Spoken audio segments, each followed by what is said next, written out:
నమస్తే, welcome to I news. వెండి range పెరిగింది. అది ఇప్పుడు వజ్రాలు, ప్లాటినం, బంగారం రేంజ్ కు చేరింది. వెండి దిగుమతులపై ఉన్న నిబంధనలను సడలిస్తూ దీనిని ఫ్రీ కేటగిరీ నుంచి రిస్ట్రిక్టెడ్ కేటగిరీకి కేంద్ర ప్రభుత్వం మార్చింది. ఈ నిర్ణయంతోనే వెండి దిగుమతులు తగ్గించడానికి ప్రభుత్వం ప్రయత్నిస్తున్నట్లు స్పష్టమవుతోంది. గతంలో బంగారం దిగుమతి సుంకాన్ని పెంచిన ప్రభుత్వం ఇప్పుడు వెండిపై కూడా ఆంక్షలు విధించింది. అసలు ఫ్రీ మరియు రిస్ట్రిక్టెడ్ కేటగిరీలు అంటే ఏమిటి? దీనివల్ల వెండి ధరలు పెరుగుతాయా? అక్రమ రవాణా పెరుగుతోందా? Let's watch the story.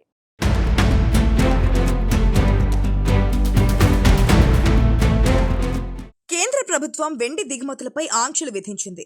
ఇంతకాలం ఫ్రీ కేటగిరీలో ఉన్న వెండిని ఇప్పుడు రిస్ట్రిక్టెడ్ కేటగిరీకి మార్చింది. వజ్రాలు, బంగారం, ప్లాటినం వంటి విలువైన లోహాలు ఇప్పటికే రిస్ట్రిక్టెడ్ కేటగిరీలో ఉన్నాయి. ఇక రిస్ట్రిక్టెడ్ కేటగిరీలో ఉండడం వల్ల వెండి దిగుమతి చేయాలనుకునేవారు ఇకపై ప్రభుత్వం నుంచి అనుమతి పొందాల్సి ఉంటుంది.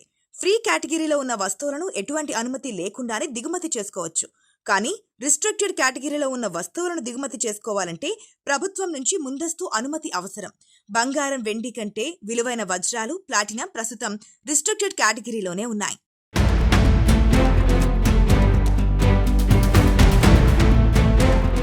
నిర్ణయం వెనుక కారణాలు: దేశంలో విదేశీ మారక ద్రవ్య నిల్వలను కాపాడడానికి, రూపాయి విలువ మరింత పడిపోకుండా ఉండడానికి ప్రభుత్వం ఈ చర్యలు తీసుకుంది. బంగారం దిగుమతులపై ఉన్న సుంకాన్ని పెంచిన తర్వాత వెండి దిగుమతులు పెరగడంతో ప్రభుత్వం ఈ నిర్ణయం తీసుకుంది.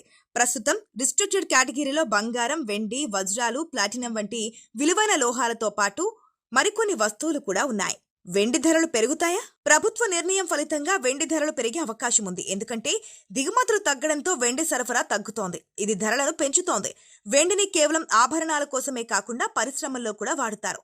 ఎలక్ట్రానిక్స్, సోలార్ ప్యానెల్స్ వంటి పరిశ్రమల్లో వెండి అవసరం ఎక్కువగా ఉంటుంది. వెండి ధరలు పెరిగితే ఈ పరిశ్రమలపై ప్రభావం పడే అవకాశం ఉంది. వెండి ధరలు పెరిగితే సామాన్య ప్రజలపై ప్రభావం పడే అవకాశం ఉంది. వెండి ఆభరణాల ధరలు పెరగడంతో పాటు వెండిని వాడే పరిశ్రమల ఉత్పత్తుల ధరలు కూడా పెరగవచ్చు.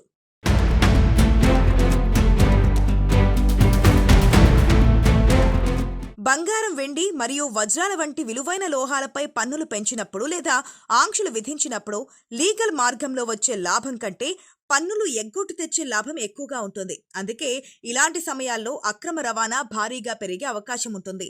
భారతదేశానికి వివిధ మార్గాల్లో ద్వారా ఈ విలువైన లోహాలు అక్రమంగా వస్తుంటాయి. ప్రధానంగా Dubai, Bangkok, Singapore, Malaysia, London నుండి విమానాలు, ఓడల ద్వారా బంగారం అక్రమ రవాణా జరుగుతోంది.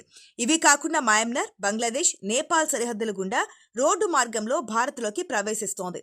వెండి బరువు ఎక్కువగా ఉండడం వల్ల దీనిని విమానాల్లో కంటే ఎక్కువగా సముద్ర మార్గాల ద్వారా శ్రీలంక, దుబాయ్, బంగ్లాదేశ్, నేపాల్ సరిహద్దుల గుండా కంటైనర్లలో రహస్యంగా తరలిస్తారు. బెల్జియం, దుబాయ్, ఆఫ్రికా దేశాల నుండి ముడి వజ్రాల పన్నులు లేకుండా ముంబై లేదా సూరత్కు అక్రమంగా వస్తుంటాయి. స్మగ్లర్లు కస్టమ్స్ అధికారుల కళ్ళు కప్పడానికి అత్యంత వినూత్నమైన, ప్రమాదకరమైన పద్ధతులను వాడుతుంటారు.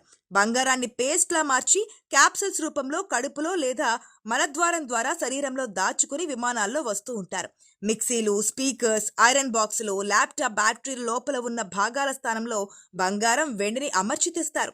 లగేజ్ బ్యాగుల జిప్పులు, బటన్లు, లోదుస్తుల లైనింగ్స్, చివరికి తలపాగా లోపల కూడా బంగారు వైర్లను దాచి తరలిస్తారు. పడవల్లో రాత్రిపూట కోస్తా తీరాలకు చేర్చడం లేదా నేపాల్, బంగ్లాదేశ్ సరిహద్దుల్లో ఉండే చెక్ పోస్టుల వద్ద నిఘా లోపాలను వాడుకొని సరిహద్దులు దాటిస్తారు.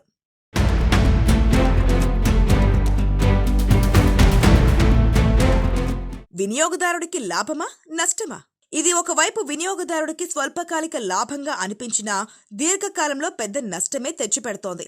అక్రమంగా వచ్చిన బంగారం, వెండిపై కస్టమ్స్ డ్యూటీ, జీఎస్టీ ఉండవు. కాబట్టి మార్కెట్ ధర కంటే తక్కువ ధరకు గ్రాముకు 200 నుండి 500 వరకు తక్కువకు నమ్మకమైన స్థానిక వ్యాపారుల వద్ద దొరికే అవకాశం ఉంటుంది. అయితే స్మగ్లింగ్ బంగారంపై హాల్మార్క్ ఉండదు.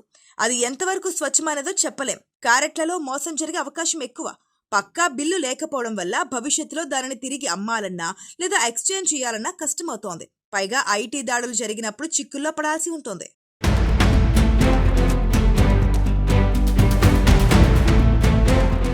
ఖజానాకు బొక్క.